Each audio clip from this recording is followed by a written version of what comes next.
ট্রেনের দরজার হাতল ধরে প্রাণপণ বেঁচে থাকবার চেষ্টা, এরকম একটি ভয়ঙ্কর দৃশ্যের ভিডিও সামাজিক যোগাযোগ মাধ্যমে ছড়িয়ে পড়েছে। সেই ভিডিওর যিনি ব্যক্তি ছিলেন তার নাম মতিউর রহমান। তার বাড়ি নওগাঁ জেলার রানীনগর উপজেলার পারইল গ্রামে। যে ঘটনাটি ঘটেছিল সেটি বগুড়ার ঠিক নরসদপুর রেল স্টেশন এলাকায়। আমরা সেই মতিউর রহমানের বাড়িতে এসেছি। ভিডিওটি ভাইরাল হওয়ার পর অনেকে মনে করেছিলেন মতিউর রহমান মারা গেছেন, কিন্তু না, মতিউর রহমান বেঁচে আছেন। আমরা তার সঙ্গে কথা বলবো। আসসালামু আলাইকুম মতিউর ভাই, সেই দিনের যে ট্রেনের যে ভিডিও ভাইরাল হয়েছে সেই মতিউর আপনি? হ্যাঁ, আমি সেই মতো।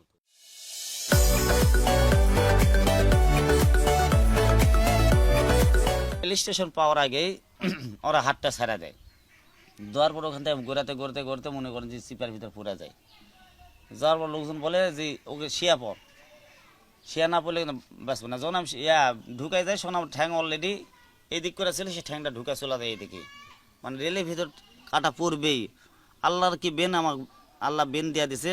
হট করে আমি 2 পাউডার টান দিই, জোরাইছি আমি, জোরাই আমি ওখানে শিয়া পড়ছি মানে ইনকে উপরে শিয়া পড়ছে। আমার এই পিঠে হাসল লাগছে, খালি খালি পাও দানি হাসল লাগছে, খালি পাও দানি মানে ব্যারি খাইছে, খালি ব্যারি খাইছে।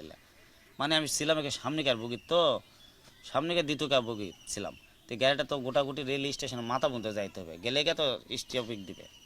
তো ওই যতক্ষণ ওরা না গেছে ততক্ষণ পর্যন্ত আমার এই পিঠে খালি ব্যারিয়ে লাগছে, ট্রেনের পাউদানি ব্যারি লাগছে, তারপর ট্রেনের যে একটা ইয়া থাকে না, ওটার ব্যারি লাগছে। কত তো সেন নাই, কোনটা ব্যারি লাগবে, কোনটা কি হবে। আর ওরা ভিতরে দরজার ব্যারি দিছে, এলা গেটের দরজার ব্যারি দিছে।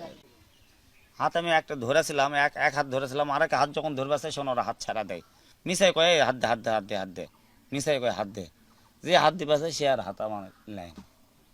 এরাই আছে 7-8 জন, এদের তো বরাবর বেশি।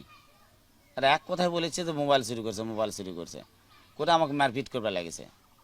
মানে চারিদিক থেকে মারপিট করে। আর মাস্ক পরে আছে। লাস্ট টাইম একজন মাস্ক টানা সিরা পরে সেনাটাকে আমি চিনা পেরেছে, ডরপুরে সেনা। ওই সেনাটাকে আমি চিনতে পারছি। আর আমার কাছে পেটি করে আসলো, 50,000 টাকা পেটি করে আসলো। ওই টাকাটা ওরা আমাকে তেন কেরালে। আমি তো ওটার জন্য খুব চেষ্টা করি, ওরা আমাকে উঠতে দেয় না। লাস্টে ফিনিশিং স্টেশন যখন নরসদপুর স্টেশন পাবো, এই টাইমে ওরা আমার হাত ছাড়া দেয়। আমার সাথে যেটা হয়েছে সেটা আমি দুনিয়াত বলি যে আমার যে হয়েছে এটা যেন কারোর সাথে জানে এরকম সিনারি যেন না হয়। তো আমি তো চোর না, এখানে তো আপনারা জাস্টিফাই করে দেখতে পারেন যে ইনি চোর না ডাকাত না কি, জাস্টিফাই করে দেখতে পারেন। তো আমার এলাকাতে শুনেন যে আমি কারো ঘরের থেকে কোনো 2 টাকা চুরি করছি না কি করছি। থানাতে ঘুরছি, আদন্দি থানাতে ঘুরছি, রান্নাঘরে ঘুরছি, ওখানে তো লাইনি বলে এটা হচ্ছে আদন্দিকের পর্যায়ে। আদন্দিকে এসে ঘুরছে, আদন্দি কয় এটা আমাকে না, এরা রেল স্টেশন যাও। আবার সে রেল স্টেশন যায়, রেল স্টেশন কয় আমরা নিতে পারবো না, এটা আদন্দিকে যান। আবার সে আদন্দিকে আসে, হ্যাঁ জিআইপি। আদন্দিকে আবার আসে, আদন্দিকেও লাই না। সে আবার বাধ্য করতে কালকে আমরা কোর্টত গেছিলাম, কোর্টত যা ফাইল করছি, কোর্টত মোটামুটি করছে। শান্তার জিআইপি কালকে গিয়ে মামলাটা নিছে।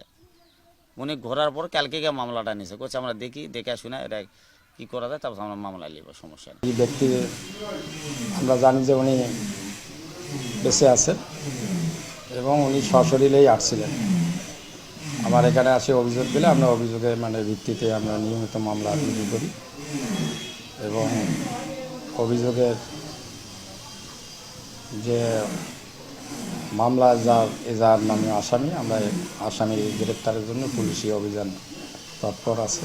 প্রাণে বেঁচে ফেরার পর মতিউর রহমান সেই ভয়ঙ্কর দৃশ্যের বর্ণনায় বলছিলেন তার সঙ্গে পরিকল্পিতভাবেই এটি করা হয়েছে। আর এই ঘটনায় জড়িত সকলের দৃষ্টান্তমূলক শাস্তি দাবি করেছেন তার পরিবারের সদস্যরাও। শফিক ছোটন, যমুনা নিউজ, নওগাঁ।